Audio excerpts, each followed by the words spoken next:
ప్రబలి రేపు తీరాన్ని దాటుతుందని చెప్పి తెలుస్తున్నది. అందరూ కూడా దీనిపై తగిన జాగ్రత్తలు తీసుకోవాల్సిందిగా కోరుచున్నాను. ప్రభుత్వం, అలాగే ప్రభుత్వ యంత్రాంగం, అలాగే ప్రజాప్రతినిధులు అందరూ కూడా ప్రజలకు ఏ విధమైన ఇబ్బందులు కలగకూడదని, అలాగే ఏ విధమైన నష్టాలు ప్రజలకు జరగకూడదని చెప్పి చర్యలు చేపడుతున్నాయి. మన ఆంధ్రప్రదేశ్ రాష్ట్ర గౌరవ ముఖ్యమంత్రి వర్యులు ఎంతో అనుభవం ఉన్న నాయకులు.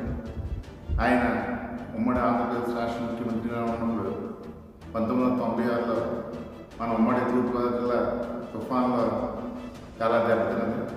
ఆ సమయంలో చంద్రబాబు నాయుడు గారు ముఖ్యమంత్రిగా ఉండి ఈ ప్రజలను ఆదుకోవడంలో కానీ, అలాగే ఆస్తి నష్టంలో కానీ నివారణ చర్యలుగా చంద్రబాబు నాయుడు గారు ఎంతో ఉన్నతంగా చూసి అప్పటి ఆస్తి నష్టం లేక ప్రాణ నష్టం జరగకుండా ఆయన కాపాడడం జరిగింది.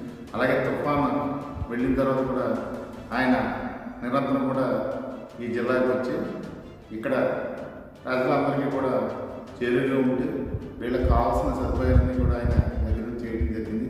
అలాగే మొన్న గత తెలుగుదేశం ప్రభుత్వంలో వైజాగ్లో విశాఖపట్నానికి హుదూద్ తుఫాను వచ్చినప్పుడు కూడా ముఖ్యమంత్రిగా చంద్రబాబు నాయుడు గారు ఉండి అప్పుడు ఆయన వైజాగ్లోనే నివాసం ఉండి ఆ తుఫాన్ సమయంలో తుఫాన్ వెళ్ళిన తర్వాత కూడా కొన్నాళ్ళు ఉండి అక్కడ ఈ తుఫాన్ ఎదుర్కొనేలా ప్రజలందరినీ కూడా అప్రమత్తం చేసి తుఫాన్ తర్వాత నష్టపోయిన వారిని, అలాగే తుఫాన్ తర్వాత ఎదుర్కోవాల్సిన వాటి అన్నింటినీ కూడా ఆయన ముందు చూపుగా ఏర్పాట్లు చేయడం జరిగింది.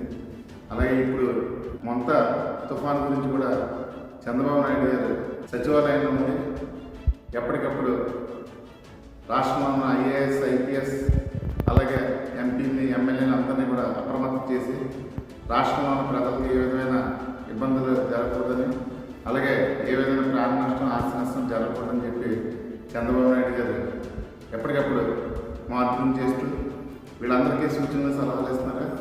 ఈ కూటమి ప్రభుత్వం అలాగే ఉంది. ఉప ముఖ్యమంత్రి పవన్ కళ్యాణ్ గారు, లోకేష్ గారు కూడా ఎప్పటికప్పుడు అధికార యంత్రాంగంతో, అలాగే ప్రజాప్రతినిధులతో కూడా వాళ్ళందరూ కూడా ఎప్పటికప్పుడు విషయాలను తెలుసుకుంటూ ఈ తుఫాన్లో తీసుకోవాల్సిన ముందు జాగ్రత్త చర్యలు, అలాగే ప్రజలకి కావాల్సిన సౌకర్యాలు ఏ విధంగా ఉండాలి, అలాగే యంత్రాంగం ఎలా ఎదుర్కోవాలి అన్న దాని మీద ఎప్పటికప్పుడు సూచన ఇస్తున్నారు.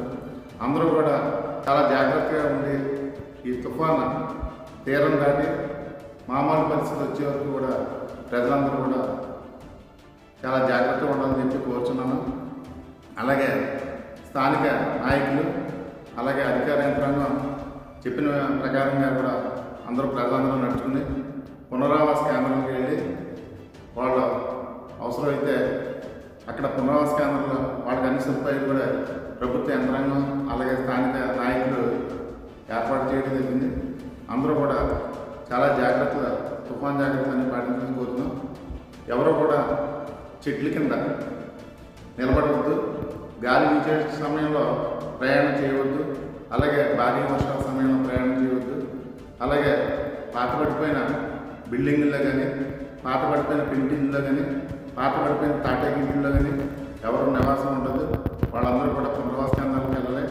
అలాగే అతిగా వర్షాలు వచ్చే సమయంలో కానీ, ఈదురుగాలు వచ్చే సమయంలో కానీ, కరెంటు స్తంభాల దగ్గర వెళ్ళడం కానీ, అలాగే ఇంట్లో కరెంటుతో ఎవరైనా కూడా చాలా జాగ్రత్తగా ఉండాలని చెప్పి అందరినీ కోరుకుంటూ ప్రతి ఒక్కరు కూడా తాగునీటిని, అలాగే మందుల్ని, నిత్యావసర వస్తువుని ప్రతి ఒక్కరు కూడా స్టోరేజ్ చేసుకోవాలని తెలియజేస్తూ, అలాగే లోతట్టు ప్రాంతాల్లోని ప్రజలు, అలాగే మత్స్యకార గ్రామాల్లోని ప్రజలందరూ కూడా ప్రభుత్వం ఏర్పాటు చేసిన పునరావాస కేంద్రాలకు వెళ్ళాలని చెప్పి కోరుచున్నాను.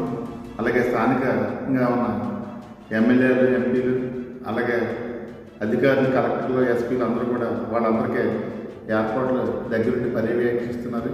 వాళ్ళందరూ కూడా ఏ విధంగా లోటు లేకుండా స్థానిక ప్రజాప్రతినిధులు, అధికారులు అందరూ చూస్తున్నారు. వాళ్ళందరూ కూడా దీన్ని సద్వినియోగం చేసుకోవాలని చెప్పి కోరుచున్నాను.